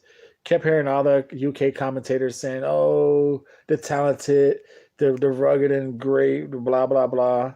And I finally saw him fight. As we did the research, I'm like, okay, he should win this fight. Excuse me, he should win this fight. And he fucking goes down like a chump. Terry Flanagan. Dude, I heard so much about this guy. I heard so much about him. I picked him to win the fight against Hooker because I didn't think Hooker was that good. I didn't realize Hooker was that fucking tall. Even though I saw it, I'm like, damn, that motherfucker's tall and that reach. And then Flanagan goes out again against Regis Progress, which I knew he was going to get his ass beat. But from hearing so much about Terry Flanagan, and then, and like I said, in the year and a half that I created this show, the coverage I gave Terry Flanagan, I'm disappointed in the name I heard so much about. He's in that number 5 of disappointment. Coming in at number 4. Yeah, Hooker isn't that good. And I didn't know Flanagan was a hype job. Like I said, I was new. That Lubin knockout was brutal, and that is probably one of my best predictions on the fucking show. Everyone was saying how this was going to be a good fight and blah, blah, blah. And I said, like, Lubin, I don't see shit in Lubin. That dude's going to get knocked out in 4 rounds or less. Because all the other channels were talking about, oh, it's going to be a good fight, blah, blah. I'm like, dude, Lubin, I don't see what the fuck anyone sees in this guy. You know, I think people just wanted to be the first ones to say, hey, I made a good video about this young superstar. I don't give a fuck. My channel is small. I don't have a channel. I have a show. My show is small. And I said Lubin's getting knocked out in 4 rounds or less. So I did. That's probably one. Besides that and the Alvarez upsetting Kovalev. And then coming in at number 4, disappointment, is Bradley Skeet. I was a big old fan of Bradley Skeet. I like him still, but he hasn't done nothing in a year and a half since I created this show, man. I think he beat up poor little his name Craig Evans. Craig Evans was nothing. He beat him up, and then just got demolished when he took a worldwide step up against the Spaniard. Another Frank Warren. Hey, maybe I do like hype jobs. Like, you know, and number 3. Now this fighter I knew slightly, you know, because he was in the middleweight division. Eubank Jr. Since creating this show, he's fought fucking. I give him credit because I like belts. The motherfucker rocked the IBO belt like it was fucking the 80s boombox, dude.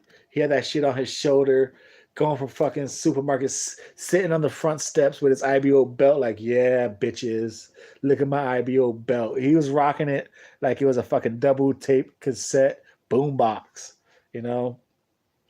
But the motherfucker hyped himself up. And it's not the fact that he got his ass beat against Groves. It was a what the fuck kind of effort was that? Wild ass swinging punches, and then sitting there like he was doing something. He's mad dogging them in the corners as they're walking by each other. Terribly, terribly disappointed in Chris Eubanks Jr. So number 5, Flanagan. 4, Bradley Skeet. 3, Eubanks Jr. Coming in, Chris went full schoolyard. He's a fucking bitch, man. Fucking bitch. Coming in at number 2, I had no idea who the fuck this guy was. I found him on the show. O'Hara Davies. I like, okay. The dude's a good shit talker. He has a cool little reach. He has that hard as long as jab. And my dumbass picked him against Josh Taylor. And Josh Taylor ate his ass up. And I was like, damn, why the fuck did I pick against that? Like, I sat there and I watched Josh Taylor. I like, this dude is almost like a fucking white Mikey Garcia. Why? You picked Davies too? I like, what the fuck, man? And the number 1, yeah, man, that motherfucker, he bamboozled me on that Taylor fight, man. He talked that talk. I saw that jab. I'm like, dude, he's gonna walk around the ring. He's gonna let his hands go. Do it. Josh Taylor, the white Mikey Garcia, man, put it on his ass. Now, the number one fighter who I was like, okay, he's pretty cool. I know who he is. I found him on the show. He seemed pretty decent. But the year and a half since I made this show, fucking Langford, Tommy Langford, what the fuck, bro? You went from being something to now he just can't stay off the mat. Wellborn put him on the mat twice. And when he's falling, he's almost getting that con status, dude. Like when you hit him, his knees start shaking. He's rumbling around the ring. Like it's gonna be real interesting to see Tommy Langford's another Frank Warren hype job. It's gonna be interesting to see his build up because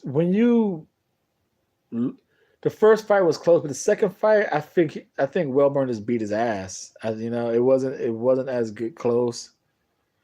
It was weird. But I will end this on a Mr.A's thought because I was thinking about this. I was at work, and I don't know why this fight. Because I saw the Luke Campbell hide. He wants to return on December 22nd or the 15th, and I was thinking like, and then I was thinking the Tony Bellew shit and the headline, "He Who Dares." I'm like, everyone wants to be great. Everyone's trying to go up a weight class. What sort of work do you do? I work at a. I bet you Mr.A thought Jeff Lacy. I didn't even watch boxing back then when Jeff Lacy. I got into boxing at like I said, I got into boxing because he's a meth dealer. I got like 400 more meth to say. No, I don't deal meth. I definitely don't do that. I got into boxing, dude, when I was, I think 13. But I remember my homeboy, his dad, his dad was a big boxing fan, and his dad always had the fight parties. I'm gonna show that part of boxing. Oh, his dad always had the fight parties, and I was always cool. I'm like, oh, your dad's having another fight party, because I knew that meant a lot of fucking people were gonna be there. A lot of grown women were going to be there, and I was a little kid. You like to see fucking grown women because they dress nice. You go see their titties hanging out. Thank you. I appreciate that, man. Thank you. You're awesome for tuning in, bro. I appreciate that. Hit the thumbs up if you can. And so cool. I got to see a lot of people, free food, grown ass women, and to top it all off, his dad had a stacked bar. A stacked bar. So I'm like, oh shit, man. That means we're getting fucked up on your dad's liquor tonight, And his dad, there's a Mexican house, man, a Mexican house, and his dad was a hard ass Holyfield fan, and so as a kid, I only knew. Coming from New Jersey, I only knew Mike Tyson. Coming out here, the first fight I watched, I came out here and we started living from like hotel to hotel to motel to hotel. And all of a sudden, I finally got my first apartment. Did his dad take you into the spirit room?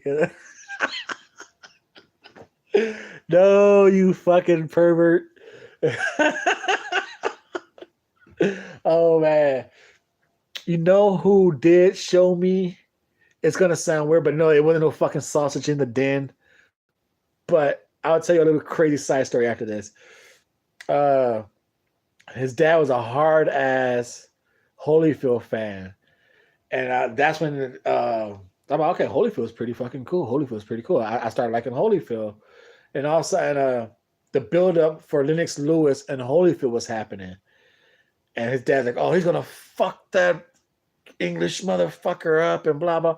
And I'm sitting there, so I'll go over to my friends' houses and stuff, and I'm like, hey, who's that English dude? And he'll show me some of the Lennox Lewis's fights, I was like, I don't know, bro. I don't know if Holyfield could beat that dude. That dude, and Lennox Lewis had that jab, and like I said, and I didn't know shit about boxing. I just like I said, I went there for the free alcohol and check out the older women, and I like that motherfucker. He's talking a lot of proper shit.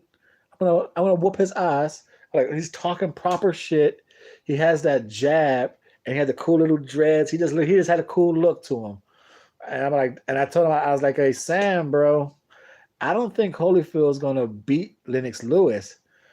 And then I said that at the fight party, and fuck, dude, I never seen so many grown men wanted to beat a little kid up. Cause they're all like, hey yo, hey, who you gonna pick? Who you gonna pick? You got Holyfield, right? You got Holyfield. I was tossing people beers and shit. I was a little bear kid. Who you got? I was like, I think Lennox is gonna beat him. And fuck, they hated my little ass. I don't want you to give me no more beer. Don't give me no more beer. Like, dude, you're drunk. Calm the fuck down. But Lennox won that fight. Oh, I think it was a draw or something, or he lost the first one, but he got robbed or whatever. But the second one he won, and then from there, I was a diehard Lennox Lewis fan. And then I think on one of the undercards of Lennox Lewis, I saw Mayweather at that dude's house. I forgot what fight I saw. I think I saw was it the Diego Corrales fight? But his dad also introduced me to Mayweather, you know, as the Mexicans was saying, like, oh, he's a fast fucking mayate. He's a fucking fast mayate. Check him out. Check him out. You like jabs? You like jabs? Check out this mayate. This mayate is fucking fast. And sure enough, as a fast ass motherfucker. So I got hooked on Floyd and Lennox Lewis at the same time. And for the longest time, Lennox Lewis was my favorite fighter until he retired. Floyd took over. And speaking of one time, I used to do security at the Honda Center. And I had to my job was to fucking either stop all the riffraff with all the drunks, or when it was a high class event, I had to escort Nicole Kidman around. I fucking had to escort Posh Spice around the pussy. Like when George Michael did a concert, and I had to make sure no one fucked with Posh Beckham. So I always had to be around famous people. I fucking I almost ran the fucking Kobe Bryant's wife over bad, dude. Good thing I didn't do. But the only I was never phased by the famous people I was always talking to. But the one time I was like, holy shit. They called me down to the floor. They're like, so and so, you're needed on the floor. Go down there, Mr.A. And I speak. I don't know if you guys ever see in Showtime events, there's a black dude. He has glasses on. He has a microphone, and he's always telling the cameraman where to shoot. I had to meet that guy. He wanted to know something on the floor, so they sent me to show him around the building. And then they're like, "Oh, Lennox Lewis needs to use the restroom. Can you show him where the restroom is?" I went fucking stupid. I went stupid, bro. I who? Whoa. Lennox who? And I just I was walking up to him, and literally I was just like, oh shit, that's Lennox Lewis. I fucking shook hands with Emmitt Smith, the Dallas Cowboy running back Emmitt Smith. I fucking drunk champagne. I don't know if you guys know hockey. I drunk champagne the night they won the Stanley Cup, the Ducks, with Timu Solani, Pronger. I drunk champagne with I got drunk with them.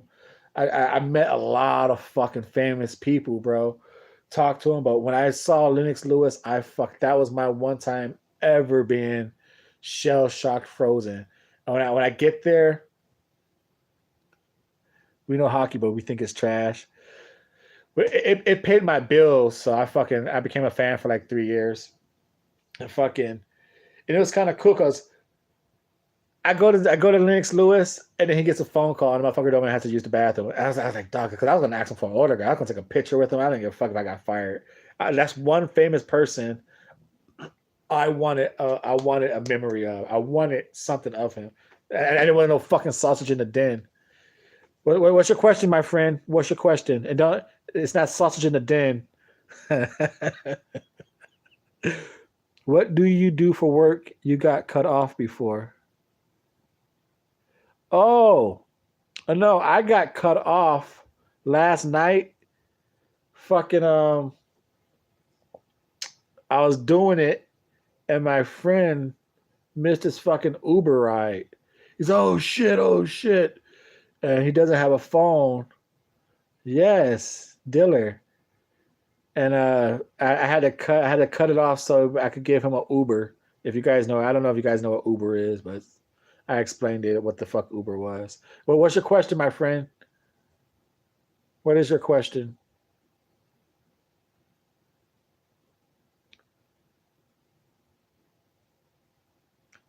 I will tell you a what's this? Are you an Uber driver? No, I'm not an Uber driver. I'm not an Uber rider. Okay. I don't know. I don't know what the fuck. I don't know how far Uber is around the world. You learn something new every day. Just not math. Australia don't know shit about McDonald's. What's the end game in this life of boxing for everyone? Not to get knocked the fuck out. Stick and move. Don't get hit. Hit and don't get hit. That's the name, man. What I do for work? I work at a supermarket, my brother. I'm a little manager at a supermarket. That's what I do. I'm number one in customer service in my store, believe it or not. Yes, everyone fucking loves me. Hey, come to my restaurant. I give you free food. And of course I do. I go to people's restaurants for like $5 and I get free food. Like, oh, you helped me so much with your customer service. You got me my onions. You got me this. You made sure you went to the back and you got me that item. Well, thank you. Here's a plate of here's some chow mein. Stick and move, baby. Stick and move. You get to talk boxing at work. There's a few customers. There's a few customers who they ask me, "Hey, are you gonna check out that fight on the ESPN Plus?" There's like three customers who who who talk boxing. There's about three of them, but a lot of them are UFC, and I don't watch UFC at all, bro. I don't. The only time I watch UFC is when my friend has a UFC fight party, and I just happen to have a day off. I go there to socialize with the friends I haven't seen in a while, and they all got pissed off at me last time I went there because I drank all the water. Everyone's all fucking drunk. Oh no, I live real close to an army base. I live close as fuck to an army base, man. That's why you hear a lot of fucking and when I'm outside and you hear a lot of just those helicopters. They sound real close. Yes, I went to a UFC fight party. Everyone's got all fucking pissy drunk. Like I said, I don't drink, bro. What kind of friends do I have? Um, I guess I have tree hugging friends. I have tree hugging friends, and and yeah, everyone, fucking the ladies and the guys, they're all pissed off. I'm just training nephew in the back garden. Trained, hey, stick and move, brother. When in doubt, pump that fucking jab out, bro. No, no, alcohol does not blend with meth. You guys want to hear a crazy? This is a non-boxing story at all. But after this story, I will share my little. Since everyone's daring to be great, I will share a dream dare matchup I would like to see before we close it out. I had a crazy. It's a good story, brother. This is a good story. Um, Before I did security at the Honda Center, I worked at a gym, and I was the front desk man, and I used to do kind of like the night shift. And this one lady, she came in, the older Mexican lady. I always loved older ladies. She's like, so and so, Mr.A, do you ever have a life? You're always here. I was like, I don't know if that's a compliment. Are you fucking with me? Well, why are you saying that? Do I have a life? Well, me and my girlfriend, we're going out tomorrow. Do you work tomorrow? I was like, yeah, I'm off at 10. She goes, I'll tell you what. Oh, I do love the older ladies, my friend. I do. Fucking take the dentures out, even better.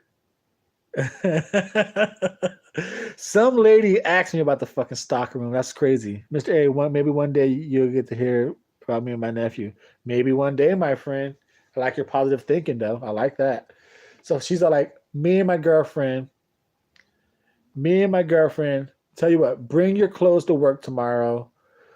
Since there's a shower in the gyms, shower here, change, and me and my girl, we'll pick you up and we'll take you to a club with us. I'm like, fine, whatever. Next day come, I got my clothes. Boom. She comes here. She's all right. She's working out. She goes, you got your clothes? I'm like, yeah, I got my clothes on. I got my clothes.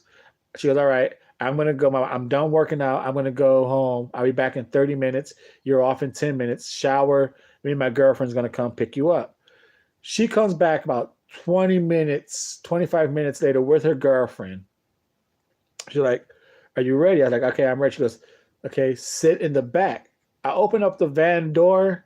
It's her girlfriend, and like 7 more fucking ladies. I was like, what the fuck? I'm like, oh, hell yes. Hell yes. Okay, I'm definitely dealing this. I'm definitely feeling this shit. So they're sitting back there, all these Mexican ladies sitting there, they got their little fucking drinks and everything. Some of the ladies doing their little, hee ha, like, you want some? I'm like, no, I'm a tree hugger, you know, sitting there. And then it starts getting really fucking crazy. Like, oh, I like your shirt. Can I wear your shirt? Can we change shirts? So they start changing shirts on and shit. I'm just seeing titties all in the fucking, they're all fucking coked up high. They're drinking. And I'm sitting there. Do the girls you sleep with pump out dust when you're pumping them? Their hips break off, though. The dentures fall out if I'm too rough. If I'm a little too rough, the dentures fall out on the floor and shit. And so we get to a club called Rock Bottom in the city of Irvine. And I don't know who the fuck. So this is my first time ever being at the club. And I didn't know, is it because they're dead? No, I ain't that fucking sick-minded. You're sick-minded for typing that, man. So I didn't know the club I was at had 2 levels. I didn't know there was like a balcony VIP section up there. So I'm a little plastered. This is when I did drink. He is pretty sick for thinking that shit, So I'm walking back to the car. The girls are like a little couple steps ahead of me, and I hear curls. As you guys, my hair is long, but it's curly. No, he's meaning you. You're the sick one, bro. NBT's meaning you, Agent 99. Fucking sick bastard. I turn around, this big motherfucking big black dude. Like, I'm like, oh man, what the fuck is happening? Because I'm sickest of the sickest. I'm pretty. My head is spinning walking back to the car. Because when you drink, you're okay in the environment, but once you get outside and that wind hits you, you're like, oh shit, I'm really fucked up now. Walking through that parking lot back to their car, that breeze of the night fucked me up, and I hear this curls, curls, yo, curls. I turn around, this motherfucker is like 8 of me, dude. This big motherfucker. I turn around like this, like ready to fight. He's like, no, hold up, curls. It's not like that. Let me introduce you. He introduced himself. We shook hands. He goes, I'm the bodyguard of Carl Lewis. And I'm thinking like, the runner, Carl Lewis? He's like, yeah, I'm his bodyguard. We were up in that club you were at, the Rock Bottom, and Mr. Lewis likes the party you have with you. And right now he's throwing an after party, and Mr. Lewis wants to know if you want to take your party to his after party. I was like, well, let me go ask my ladies and how they feel about that. You sick fucker. He is a yes. Agent 99 is a sick fucker. He is. Fuckers fucking dead people. So I go ask the ladies. I'm like, hey, does anyone know anything about the Olympics and blah blah blah? Carl Lewis. They're like, no, not really. And one person like, I think I remember who that is. Don't he got like a lot of gold medals? Like, yes, that's Carl Lewis. They're like, what about him all? He's seen all you girls dancing around me, and he's asking me to bring you lovely ladies to his house. They're like, for real? Fuck yeah, we'll go to his house. You know, he got gold medals. Let's go to his house. So they're down to go to this fucker's house. I don't know where the fuck we're driving. We're driving up and up through all these roady ass shit. We go through all these trees, and sure enough, there's a big ass house in the middle of all these fucking trees. We go there. It's fucking like 3 black dudes dressed in all black, a bunch of white ladies, and then they're all sitting there. All of a sudden, I come with like fucking 9 females. And as the dudes look, the security dudes look at me like, bro, what the fuck? Like, we're waiting for the ladies, and this dude comes with 9 of them, and I sound like eventually like 5, 6 more come. But I was the dude who had the ladies, bro. So I'm sitting there drinking, you know. So all of a sudden, Carl Lewis calls. He's all, "Hey, Curls, hey, Curls," his little wimpy ass voice. Come over here. I was like, Lewis, man, can I call you Carl? He's like, yeah, call me Carl. I was like, my name is not Curls. You know when you got that drunk in you, you're like, I don't give a fuck. Dude, I bring the women. My name's not Curls, bro. So I told him my name. He's like, well, that's a good name. Oh, no, no, dude, you're a sick fuck. I hooked up with the women, bro. Not Carl. That was on the way home. I was on the ride back home. I'm just telling you about the liquor, bro. When you talk about cool liquor, Carl Lewis is all like, hey, everyone else is gonna drink from that bar. You come over here, and he took me to the kitchen and he tapped this fucking wall. He did a double tap, and that shit went. It popped up off the wall like air suction, and then that shit goes. All this expensive ass liquor. He's all, you drink whatever you want to drink in from here. I like, what is this stuff? He goes, it's my expensive shit. I'm like, all right. He goes, anyone out there, they're not gonna drink this. This is for me. But since you brung the party, you have anything you want from here. I was like, come on, by any chance, do you have any of your gold medals here? He goes, I have them all here. I'm like, can I see them? He goes, yes, you can. And you sick pervert. When I went in his room, there was no sausage din in the fucking gold medals. He's like, go ahead, take the gold medals out. He goes, but don't put them on. And I said, I'm like, oh shit, gold medals, bro. So I got this whole 6 gold medals by Carl Lewis. Booyah. But on the ride home, that was some X-rated shit. I had titties. I had a lot of good stuff, man. A lot of good stuff. But I didn't do nothing. But, you know, just to say I didn't do nothing. We'd keep it nice and safe. But I saw some nice stuff. I don't know. I don't know who might watch this video. But we're gonna say I just saw titties and keep it at that. Now, before I go, the dream matchup. It just popped in my head. Everyone's daring to be great. You got Usyk taking on Bellew. You got Mikey trying to get Spence. I was thinking, what do you guys think of this matchup?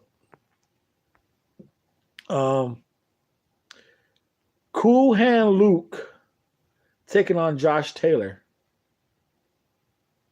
What do you guys think of that? Oh no, my brother. These were not saggy. They had them taped up, bro. They had them taped up. Oh man, they had them properly done where they couldn't sag. They paid money for them not to sag, for sure. But what do you guys think of that new matchup? It's only about a 5 pound difference. I think Luke Campbell has the I believe Luke Campbell has the reach with a 71. Josh Taylor has like a 69. They both seem pretty good outside boxing. They both got good feet work. You got Taylor. I'll probably edge Taylor too, but I think that'd be a pretty damn good fight. Cool Hand Luke and Josh Taylor. That'd be a good fight. What about Taylor and Mikey Garcia? Because I think Cool Hand Luke is a good fighter. I think he's good as long as he doesn't go on the mat. Do you think Luke Campbell or Josh Taylor could fuck with Mikey Garcia?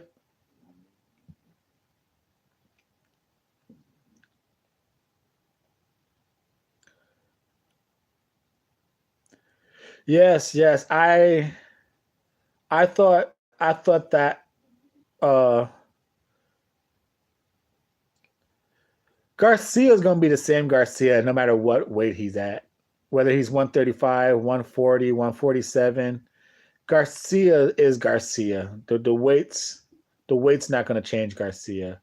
Now maybe at 140 he won't be able to take a hit as hard unless that's what you mean. He's not proven, but fighting wise, Garcia's style, his style doesn't change with weight. You know, like Roy Jones Jr., he couldn't be as fast and slick. Um, so Broner, as he went up in weight, he just doesn't punch no more.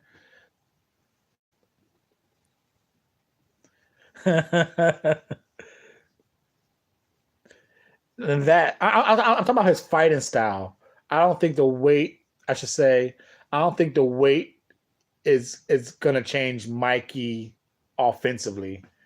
Now him taking the damage, yeah. Taylor would destroy Mikey Garcia. Interesting, interesting. That's I can't really debuttal it. I can't. Damn. You think Taylor does Garcia like Progress does Flanagan? God damn. Shit, I wasn't expecting that. Damn, I was not expecting that at all. I was not expecting that one. Do you Josh Kelly versus Taylor? Yeah, Destroy is a big one. Josh Kelly over Taylor. I would probably go with. Mm.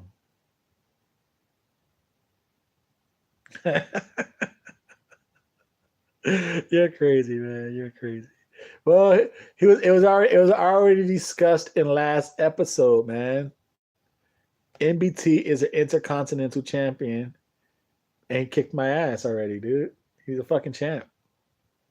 Um, Josh Taylor and Kelly.